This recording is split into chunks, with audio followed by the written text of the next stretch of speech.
Faire preuve de confiance.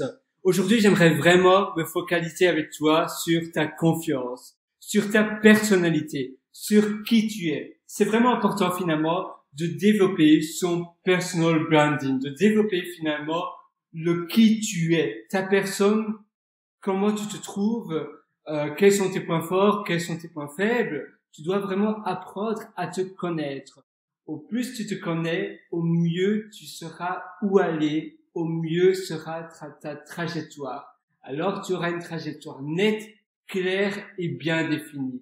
En développant sa confiance, eh bien, on va aussi pouvoir attirer finalement les opportunités envers toi. Parce que si tu es confident, si tu es souriant, si tu as les épaules bien mis en arrière, si tu te tiens bien droit, et si tu as un charisme et on va dire une carrure qui est cohérente avec le caractère que tu veux donner, si ta posture est bien mise, eh bien, par définition, tu auras plus d'opportunités, tu diras peut-être aussi plus oui, tu auras moins peur, tu te sentiras eh bien moins douteux, et les autres aussi vont directement sentir et voir, ça se sent, c'est un peu comme les loups qui sentent la peur et de leur proie. Eh bien, toi, c'est pareil. Si tu es pas du tout, voilà, si tu te tiens tout,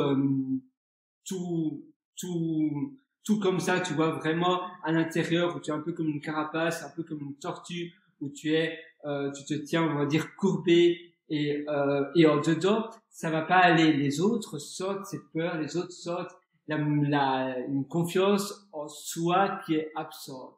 Par contre, si tu t'imposes directement et si on saute directement à ta carrure, à ton charisme, et aussi à la manière dont tu te tiens et de la manière dont tu parles également, une fois que à partir du moment où tu prends la voix, où tu commences à dire quelque chose, eh bien ton interlocuteur va directement sortir si tu es voilà, si tu connais bien ton sujet, si tu n'es pas stressé, etc.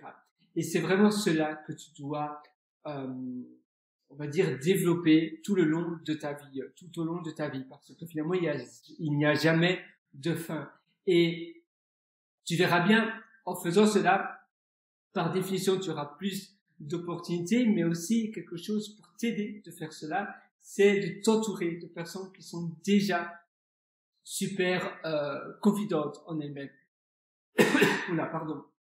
Des personnes qui ont déjà une confiance, un charisme assez élevé. Ça va être déjà la première chose. Parce que si tu t'entoures seulement de personnes qui sont pas du tout sur d'elles-mêmes, si tu t'entoures de personnes qui ont le syndrome de l'imposteur très fort, si tu t'entoures de personnes qui doutent tout le temps ou d'autres choses, eh bien, ça va pas t'améliorer et par définition, on devient la moyenne des 5 personnes qu'on côtoie le plus parce que c'est notre base. C'est ces personnes-là que l'on juge quelle est la bonne moyenne. On va dire c'est l'index, tu vois.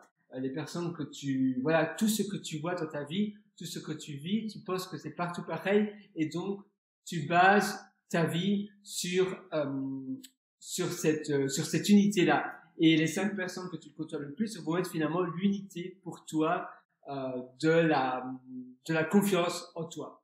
Et c'est pour cela que si tu t'entoures avec des personnes super sûres d'elles, eh bien par définition, ça va booster ta confiance en toi. Ça, c'est la première astuce qui va vraiment t'aider. La deuxième, c'est de travailler vraiment ton charisme tous les jours devant le miroir. Quand tu vas dans la rue, pense déjà que tu as peut-être déjà super réussi ta vie, tu as peut-être vendu une start-up, tu es déjà millionnaire. Même si ce n'est pas vrai, le stimulant, ça va vraiment t'aider. Ça va aussi augmenter finalement les choses que ça se produise vraiment.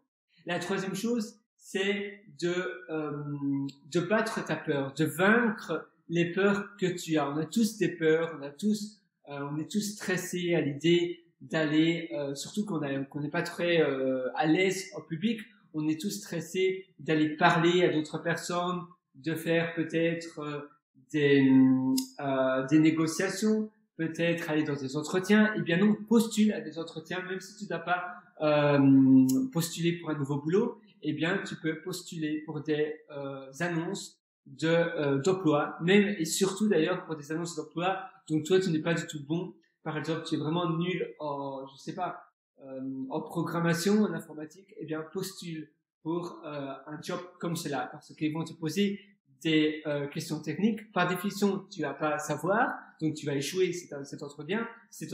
Mais là, c'est pas le problème. L'idée derrière, c'est évidemment de vaincre ta peur en faisant cela. C'est de combattre ta peur, parce qu'évidemment, c'est être intimidant quand on te pose une question et que tu sais pas répondre. Tu vas vraiment avoir peur, parce qu'évidemment, tu veux bien faire, tu veux pas faire perdre le temps des autres, et tu veux directement répondre aussi la bonne réponse. Tu veux te montrer intelligent, et si tu sais pas, ça va vraiment t'embêter. Et en passant par là, peut-être que ça peut aussi augmenter ta confiance en toi. Maintenant, ça dépend vraiment de ton style de caractère. C'est pas la solution qui est bien pour tout le monde, parce que pour certaines personnes, ça va peut-être empirer, mais tu dois vraiment te connaître, tu dois te challenger, ça oui. Tu dois vraiment te challenger et tu dois faire le one thing that scares you every day. Donc, la chose qui te fait peur chaque jour. C'est vraiment important de te challenger et de te donner des défis et des goals, des choses vers où tu veux tordre à la fin de la semaine, à la fin du mois. En te challengeant de cette manière-là, tu vas vraiment pouvoir mettre toutes les choses de ton côté. Pardon, je regardais juste l'heure. Il est 21h, non, il est 20h32 chez moi. Donc voilà, tu dois vraiment mettre toutes les choses de ton côté. Si tu veux mettre toutes les choses de ton côté, pardon, eh bien, c'est en te challengeant, en te mettant des défis, en allant à des meet-up par exemple, en allant à des conférences. Et de cette manière-là, tu vas rencontrer peut-être d'autres personnes et tu vas essayer toujours de côtoyer au maximum des personnes que toi tu veux tordre vers. Ça veut dire des personnes qui ont une confiance en elles très forte. Tu peux aussi essayer de regarder des conférences, tu peux regarder des documentaires de personnes, oui, surtout des conférences, des speakers, de personnes qui parlent et qui sont super confidentes, super sûres d'elles. Enfin, un dernier exercice, c'est de travailler, évidemment, ta confiance en toi. Tous les jours, quotidiennement, c'est vraiment la régularité qui gagne. Tous les jours, devant le miroir, tu peux même faire des incantations, tu vas dire, voilà, je suis meilleur, je suis super, je me sens super confiant, je sais plein de choses, vraiment des choses comme cela, c'est vraiment important. Moi, je te souhaite tout le meilleur sur ce. Tu peux bien évidemment toujours aller sur mon site pierrewriter.com, pierrewriter.com, pour aller plus loin, parce que je t'ai concocté plein d'autres articles similaires et je te souhaite tout le meilleur du fond du cœur. À très bientôt.